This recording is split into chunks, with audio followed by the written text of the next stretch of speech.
Et on y va là pour l'épisode 3 de ces quarts de finale Road to UFC 2025 à Shanghai au UFC Institute. Désolé, hier quand j'ai écouté voir s'il y a des problèmes de son, j'ai vu que l'épisode 2, comme il avait commencé tout de suite après le premier, j'avais pas eu le temps de préparer quoi que ce soit et donc je donnais des informations au fur et à mesure que le premier round se déroulait pendant les temps morts et du coup c'est complètement confus. J'avoue que là, je comprends si les gens décrochent dès le début. Bon, le problème c'est qu'après il y avait des combats intéressants à analyser, donc bon, c'est dommage, mais voilà, c'est comme ça, hein. En plus, avec les soucis d'allergie, là, punaise, je faisais que me moucher, éternuer tout le temps, il a fallu couper ça après, parce que punaise, c'était une horreur. L'épisode 3 va commencer par un short notice, étant donné que Kit Campbell, normalement, l'aurait dû affronter Nuiraji. Mais voilà, donc du coup, c'est Shogo Sato, le japonais, qui va prendre le short notice. Alors, il a seulement 5 combats pro, alors c'est 5 victoires, certes, mais voilà, ça semble un peu difficile là, pour lui de prendre le short notice contre un Kid Campbell qui est un ancien champion du X qui avait été battu, hein, qui avait perdu sa ceinture contre Kevin Jousset. Australien ou néo-zélandais, je sais pas. Australien, ouais. Qui est à 14-7 en carrière et qui vient de récupérer sa ceinture au X, hein, d'ailleurs. Et on nous affiche là effectivement le tournoi actuellement, où est-ce qu'il en est. Et effectivement, Agulali, qui a fait forte impression hier, affrontera Bad Bayar, qui est du style bagarreur. Yin Choi, très intelligent, qui affrontera Aronto. Donc là, pareil, je pense que Shin va l'emporter. Du côté des featherweight, on aura du coup Sébastien Zalé contre Chang Min-yoon. Intéressant.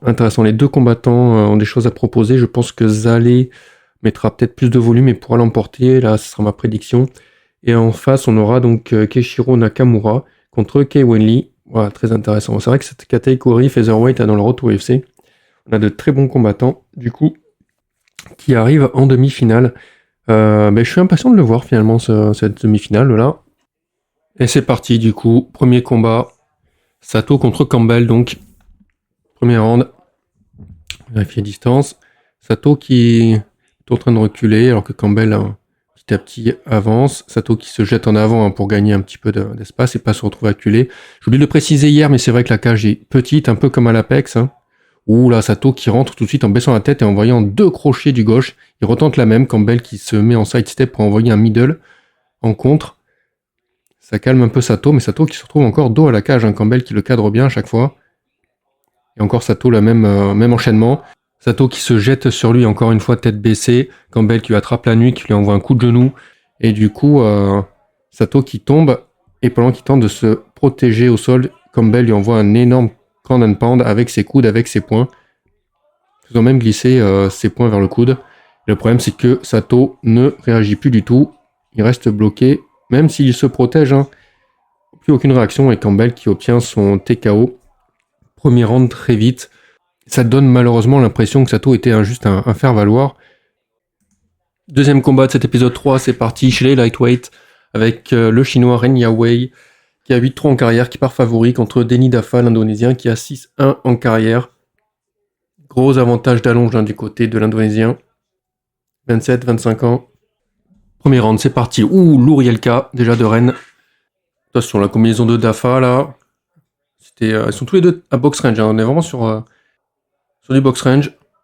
Mais Ren, alors là, qui renvoie coup pour coup. Bonne combinaison.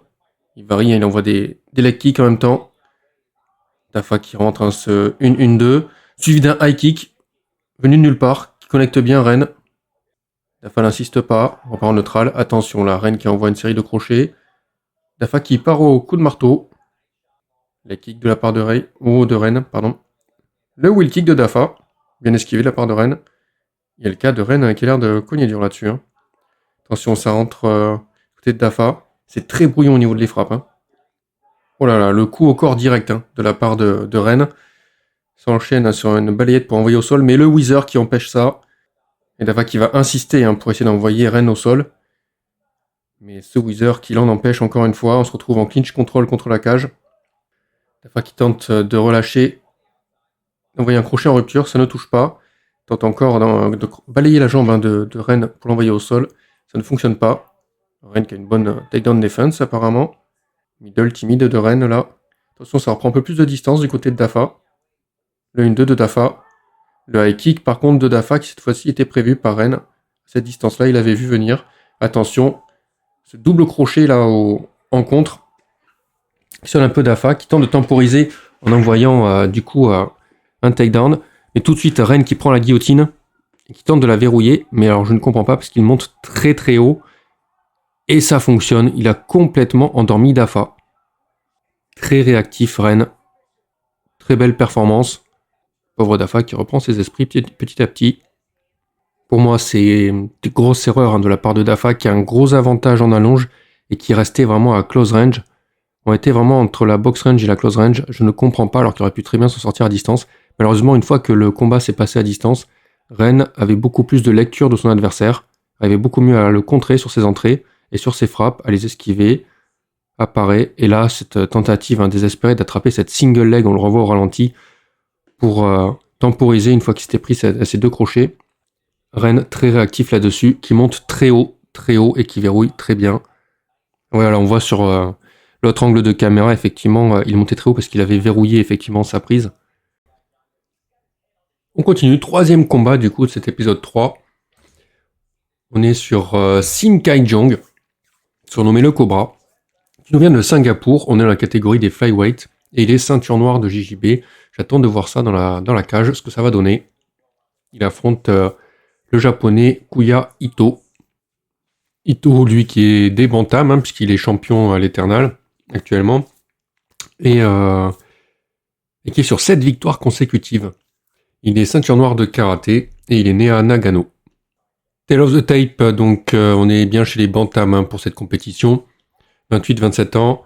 On a 17-8 en carrière pour Kuya Ito, qui est underdog, contre un Sim Kai-jong 6-1 en carrière, et qui est pourtant favori ici. Donc le Kuya Ito, je crois que s'est pété la gueule tout seul dans la cage avant le combat. Allez, c'est parti. Allons-y, ça se check. Ça lève le genou du côté d'Ito. Dès qu'il repose, hop, Sim envoie un gros calf kick. Ito pas content, il envoie lui aussi un gros calf kick. Feinte de kick de la part de Sim. Ito, calf kick. Ito qui lève le genou encore. Check à distance avec les bras avant des 2 côtés. Attention, les crochets du bras avant là du côté de Sim. Ça frappe au visage, ça frappe au corps, ça frappe au visage. Ito qui le repousse. Ouh, Julien là, encore une fois, Sim qui rentre avec cette fois une série de crochets au visage. Et qui repart sur le côté gauche. Ito qui tente de rentrer avec son bras avant. Il y va avec ses kicks. Calf kick suivi d'un middle kick derrière dans la garde de Sim. Sim qui tente encore de rentrer son crochet du gauche. Ouh, joli là par contre. Ito, il a rentré son bras avant. Il se jette en avant pour envoyer son bras avant. Très bien là, Sim qui fait une feinte en avant, suivie d'une frappe en avant de son jab. Solide là-dessus. Sim qui rentre, qui tente de l'amener au sol, en crochetant la jambe de Ito. Ito qui se recule vers la cage, qui va tenter de se relever, mais Sim lui tient les 2 jambes pour l'en empêcher. Ito qui cherche à droite à gauche les conseils de son coin. Sim qui tente de le soulever et qui tente de l'écarter de la cage, qui va y parvenir. Ito qui la tient contre lui, essaie de le déplacer comme un sac à patates, sauf qu'il n'y arrive pas. Bien sûr, Ito ne va pas se laisser faire, même si il ne montre pas trop d'opposition là. On voit quelques frappes, malheureusement ces frappes sont mal placées parce qu'elles sont à l'arrière de la tête. Il est rattrapé par l'arbitre. Et ça y est, il prend un underhook là, Ito. Je ne sais pas pourquoi. Sim de son côté, lui, reste accroché à la jambe de Ito pour l'empêcher de se relever. Ito qui tente de manœuvrer pour se sortir de là. Et Sim qui tente de manœuvrer, lui, pour le sortir de la cage. Ito qui se relève petit à petit. Ça y est, maintenant il est debout contre la cage. Et Sim qui va le slam. Malheureusement, Ito se rattrape avant d'arriver au sol. Donc Sim ne peut pas continuer son action. Ito qui maintient la tête de Sim sous son aisselle. Et Sim qui tente encore une fois d'attraper cette single leg. Ito qui se relève. Sim qui relâche tout de suite. Et qui rebondit en arrière pour éviter les frappes en rupture. Ito qui tente de récupérer ce temps perdu en envoyant des frappes, notamment des uppercuts dans ses combinaisons. Mais c'est hors de portée. Sim qui esquive. Le mouvement de côté de la part de Sim. Ito qui tente de rentrer encore une fois avec son bras avant, suivi d'un middle. Mais ça reste dans la garde. Ito qui envoie un gros leg kick. Sim qui fait pareil de manière mimétique. Ito qui a un problème de distance, c'est puni par Sim qui envoie une bonne combinaison, un bon 1-2 là. Ito qui tente de rentrer encore avec son bras avant. Sim qui le calme avec son jab, qui reprend le centre de la cage. Calf kick de Sim, suivi d'un middle de Ito. Attention au contact, hein. Ito qui fait travailler son uppercut 2 fois. Pas assez puissant malheureusement. Et Sim qui entre son 1-2. Pas assez puissant non plus. Oh là là, le high kick de Sim qui était téléphoné. Ito c'est juste pour protéger la tête, pardon. Sans aucun souci. Ito qui tente de rentrer une combinaison, c'est dans la garde de Sim. L'impression qu'à la fin de ce premier round, chacun cherchait quelque chose, une solution, mais n'avait pas de quoi faire dans leur arsenal pour rentrer comme il fallait, trouver les angles, les timings. Ce n'est pas très prometteur pour la suite. Ça manquait de variété dans leur jeu. On part sur un deuxième round avec, encore une fois, les mêmes schémas. Hein. Ça part en avant avec le bras avant. Il y a collision. Ça travaille un peu sur les kicks. Quelques crochets en contre, hein, de part et d'autre. Attention, Sim qui va tenter de lutter. Ito tout de suite sur la guillotine. Et il en serre la taille, hein, de Sim en même temps. Il relâche sa prise. Sim a de l'air. Et Sim se retrouve maintenant dans la garde, hein, de Ito. Il va tenter de progresser. Ito va le repousser avec ses pieds. C'est fait. Et Sim qui lui envoie des coups de pied. Ito qui se relève très vite. On repart en neutral. Sim qui va travailler son bras avant. Double jab. C'est timide, mais ça touche. Ito, gros calf kick. Sim qui tente de faire de même, mais Ito l'attendait, mais pas cette fois-ci. Alors, il envoie ce check hook, ce que je trouve un peu malheureux. Il faut vraiment qu'il travaille sur son bras arrière. Il n'y a que son bras avant qui travaille en général. On revoit encore les mêmes séquences. Encore une fois, un Sim qui tente de rentrer. Ito qui l'attend avec son crochet du gauche.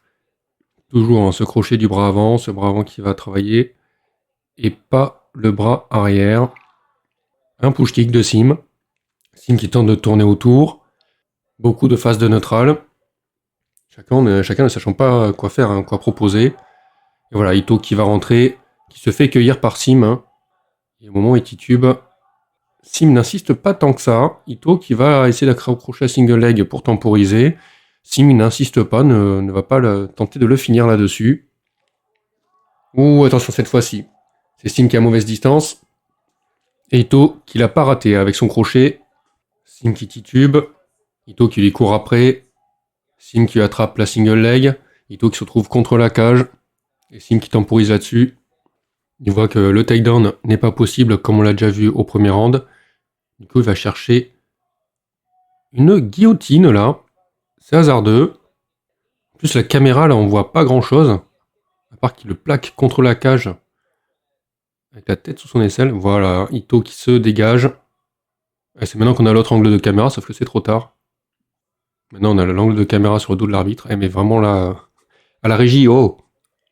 Sim qui plaque Ito contre la cage alors que celui-ci est juste accroupi. Ito se relève. Sim va chercher la double leg. Ito n'a pas l'air très inquiété, il se prépare à la suite. Sim qui transitionne sur la single leg. Ito toujours tranquille. Il donne une fessée. C'est légal ça les fessées? Et finalement il se fait amener au sol Ito. Peut-être aurait mieux fait faire autre chose qu'une fessée, mais bon. Donc Sim qui se retrouve en side control. Toujours problématique hein, pour moi cette position parce que je ne vois pas le projet derrière. Il envoie des coups d'épaule hein, au visage de Ito. Ito qui cherche une solution. Il ne trouve pas grand chose. Il roule. En s'aidant de la cage. Ça pivote. Sim qui lâche la pression, qui lâche la prise. Et ça se relève des deux côtés. Ito, comme la première fois au premier round, hein, qui tente de rattraper ce temps perdu au sol. En se montrant plus agressif, en envoyant plus de volume. On est déjà sur la fin du round. Le high kick de Ito qui tombe dans la garde de Sim. J'ai vraiment du mal à scorer ce combat. Hein. Tout ce que je peux dire, c'est qu'ils n'ont pas le niveau UFC. Quel que soit celui qui gagne ce combat, je doute qu'en demi-finale, ils s'en sortent. Trop limité. Là où ça va se jouer, et peut-être au troisième round, peut-être d'ailleurs même avec la fatigue faisant, ce sont les contre-entrées. Les deux, maintenant, étant donné qu'ils répètent les mêmes schémas, peuvent très bien lire l'adversaire. On l'a déjà vu au deuxième round. Ça connecte à ce moment-là. On voit l'adversaire entrer. On le connecte notamment avec le bras avant, en crochet. Même si, et là, enfin, on l'a eu, Quand Ito connecte sur une entrée, sur une mauvaise distance, vraiment une mauvaise appréciation des distances de la part de Sim, qui est en plus hésitant, parce que comme ils savent pas quoi faire, ils sont en mauvaise distance, le temps qu'ils réfléchissent à qu'est-ce qu'ils peuvent faire, là Ito a réagi, et il a réagi enfin avec son bras arrière. C'était un crochet du bras droit, enfin on l'a eu. Effectivement, ça connecte. J'espère qu'il va s'en servir maintenant au 3e round en disant « Ah mais oui, c'est vrai que je peux frapper avec le bras droit ». Quelques feintes, d'ailleurs, ça y est, là, il va chercher le placé. Non, il reste sur son jab, le bras avant, les crochets, crochet gauche. Sim qui va de nouveau tenter une amenée au sol. Ito qui va tenter une guillotine pour s'en défendre. Bon, bien sûr, elle est mal placée, mais c'est pour empêcher Sim de continuer son action. Alors Sim qui va tenter d'attraper une jambe, qui va tenter de sortir sa tête, qui va tenter encore ce qu'il a fait au premier round et au deuxième round.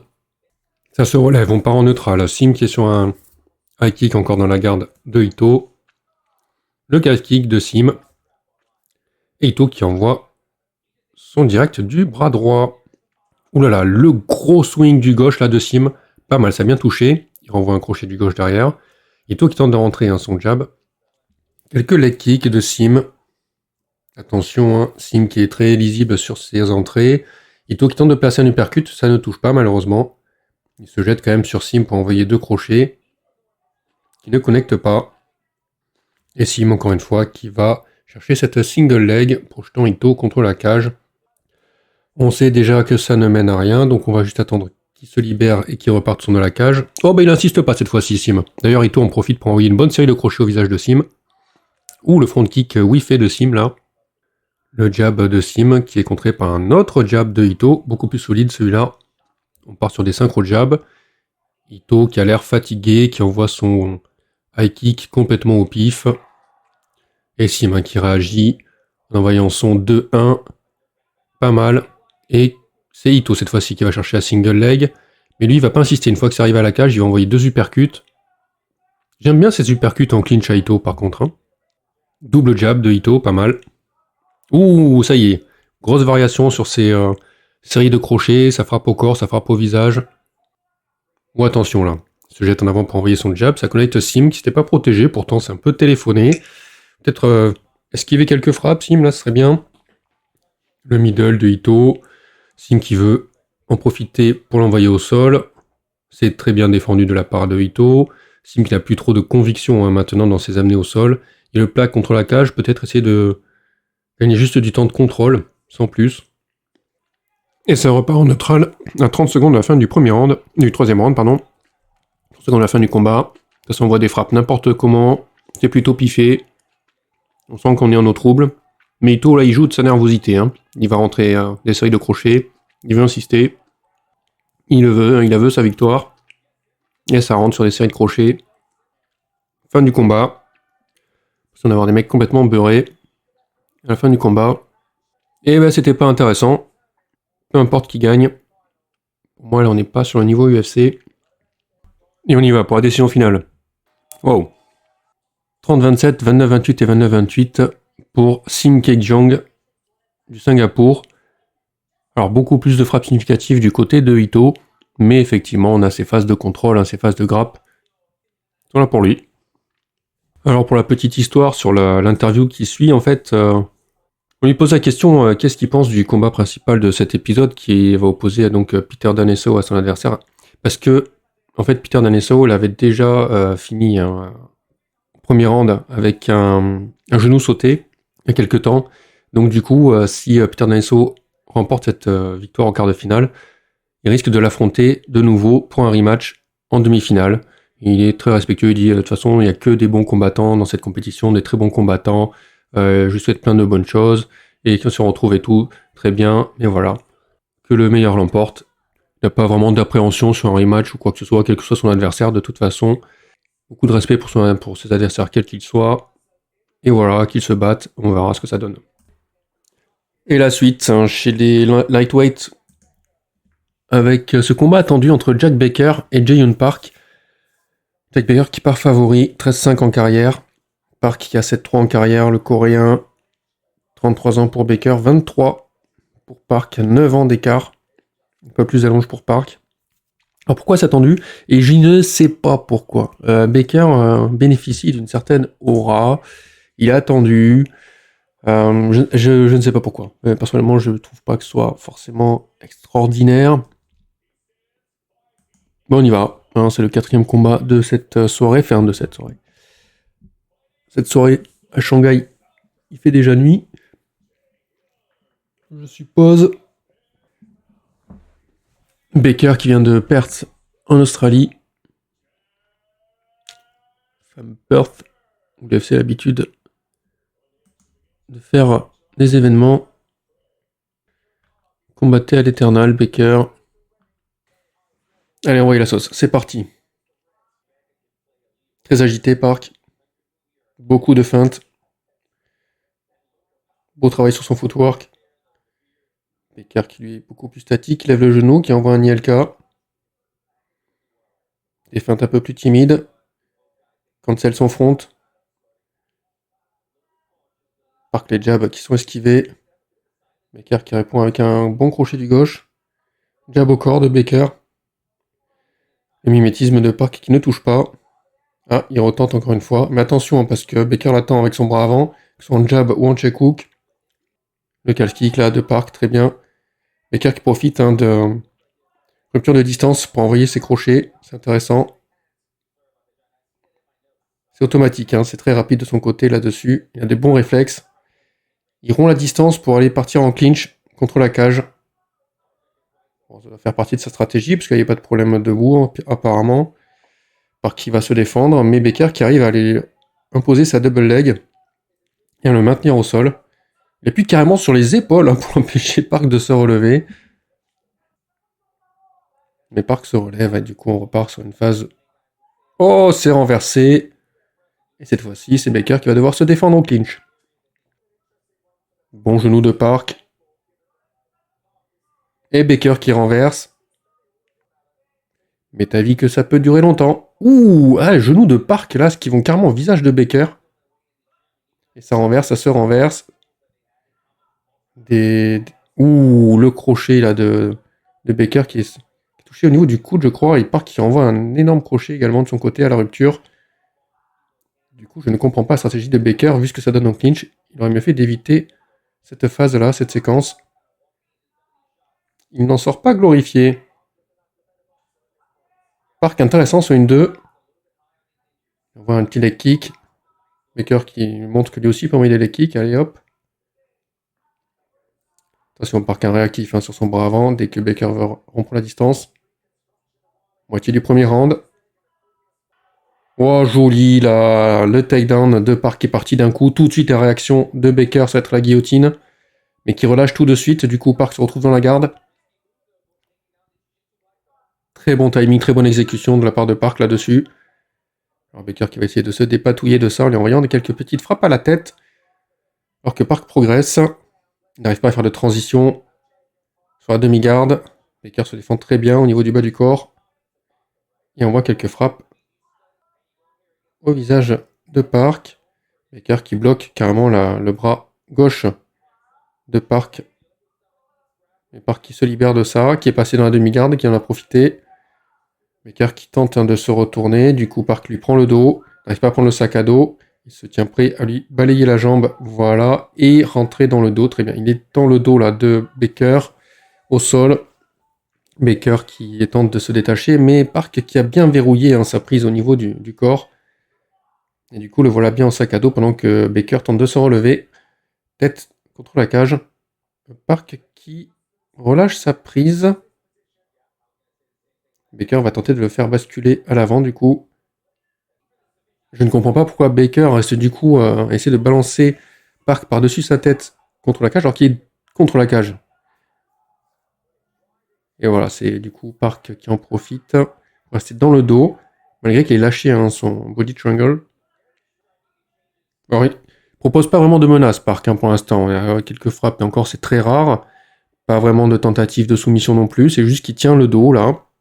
Et Baker qui tente de se sortir, qui doit consommer l'énergie pour ça d'ailleurs. Et Park qui a l'air à l'aise dans son rôle là. Du coup le round va pour Park. Des mauvais choix de la part de Baker. Il n'y a pas de véritable menace de la part de Park non plus. Dans le coin de Baker, on lui dit d'utiliser son jab, de ne pas aller au contact. Continue de travailler sur ton jab. On part sur le deuxième round. Encore une fois, bonne maîtrise au niveau du footwork de Park, de ses distances. De ses réactions. Il se tient prêt. On voit carrément le genou. Alors que Baker s'acharne à envoyer des leg kicks. Et Park qui fonce dedans, qui fonce dans le tas en crochetant la jambe pour l'amener au sol. Il sent qu'en termes de grappling, il est au-dessus. Donc il en profite. On reprend, on avait fini le premier round avec un Park dans le dos de Baker. Cette fois-ci, il a la full mount dans le dos et il envoie donc des frappes. Il va en ground and pound. Baker qui se retourne. Park qui est en full mount, toujours. Qui envoie les coudes désormais. Baker qui se retourne. Park a décidé de partir cette fois-ci sur ce round sur du ground and pound. Et donc ça envoie des frappes. Des frappes au visage. Des coudes au visage. Peu importe ce que fait Baker, de toute façon, Park reste sur lui à lui envoyer des frappes. Oh, c'est passé cette fois-ci puisque Park a lâché sa position et il se retrouve dans la demi-garde. Il reprend la monte. Bon bah dommage pour Baker. Et Park du coup, tranquillement, qui fait son travail. Baker est loin d'être la petite pépite venue d'Australie qu'on nous a vendue, selon moi. À ce rythme-là,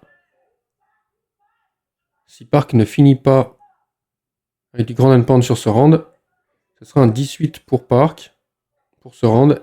Et malheureusement, certes, Park se trouve très dominant, mais je serais quand même déçu qu'avec de telles opportunités de finish, il n'en fasse rien et qu'il se fasse... qu'on soit obligé d'aller jusqu'à un troisième round. Oh, l'arm triangle d'un coup, c'est engagé d'un coup. Du coup, il essaie de tourner autour, mais Baker le suit et c'est annulé. Vraiment, cette incapacité pour Park de finir son adversaire, je pense que j'ai du mal à comprendre pourquoi il ne verrouille pas sa prise au-dessus, sur sa full mount, et qu'il laisse l'opportunité de Baker à Baker de scramble du coup.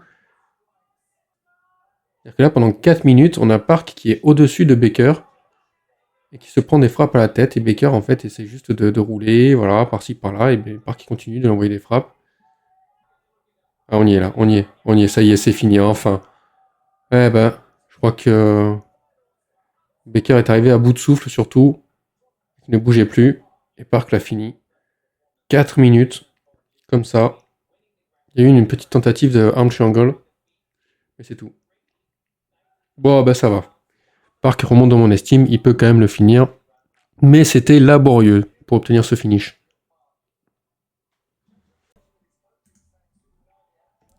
Et on arrive, le main event de ce troisième épisode avec Sulon Grambo qui va affronter du coup, j'en ai parlé tout à l'heure, donc Peter Deneso et grosse fanbase du côté du chinois, Sulon Grambo, combat qui aura lieu chez les Bantams.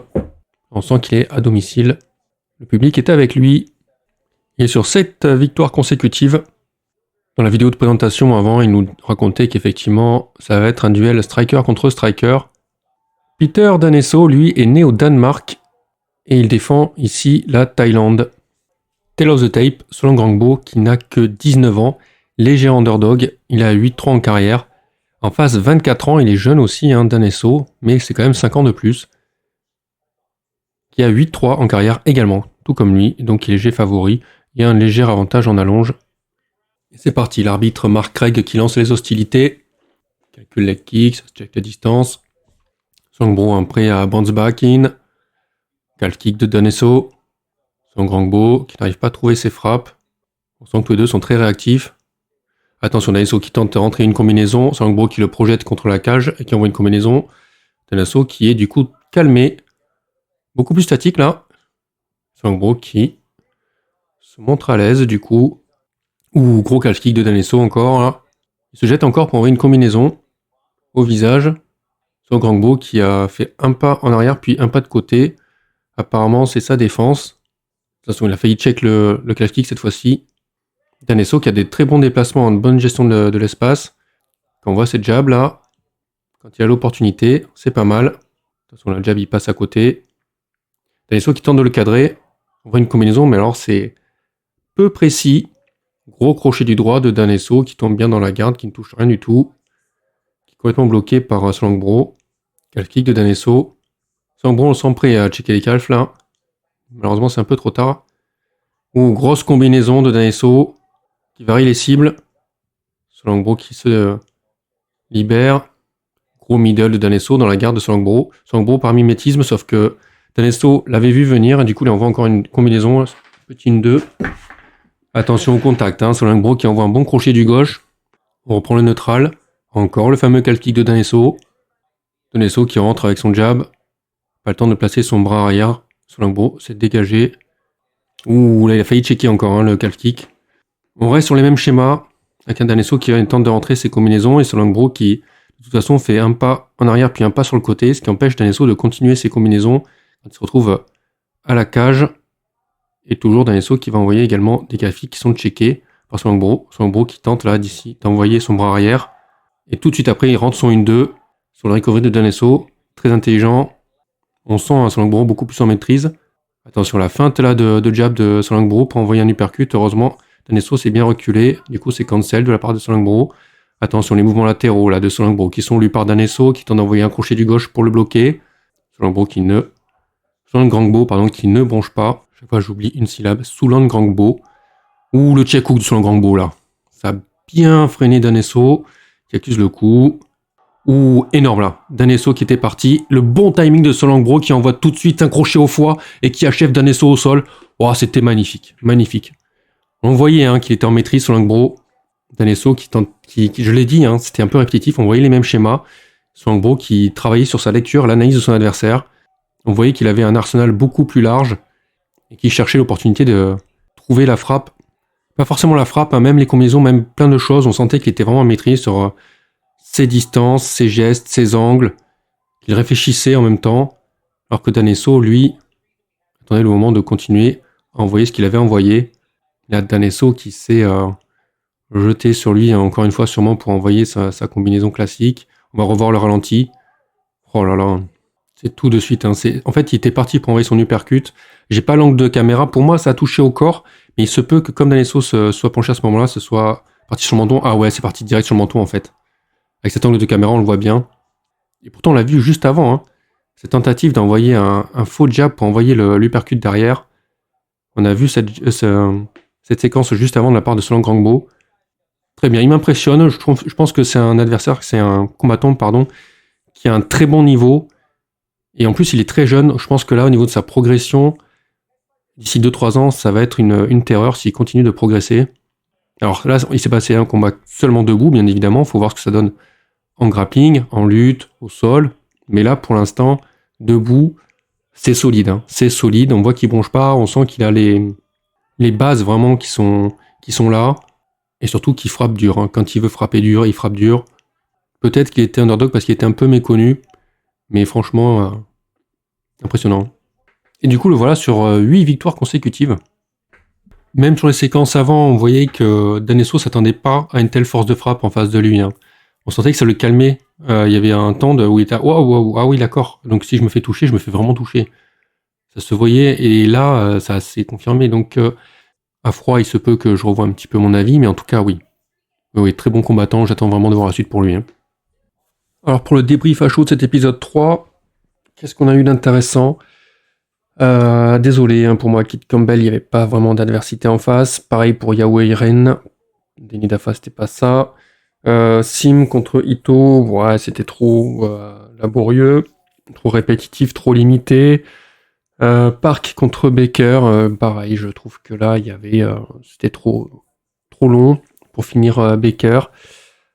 C'était pas ouf. Après, c'est intéressant à voir ce que ça donne ensuite. Je trouve que Park quand même a du potentiel. Voilà, Park il a du potentiel, tout comme Yahweh Ren. On va voir ce que ça donne par la suite. Par contre, ce qui est sûr, c'est que Soulan Grangbo, pour moi, c'est la révélation sur cet épisode 3. C'est lui que je vais suivre le plus attentivement par la suite.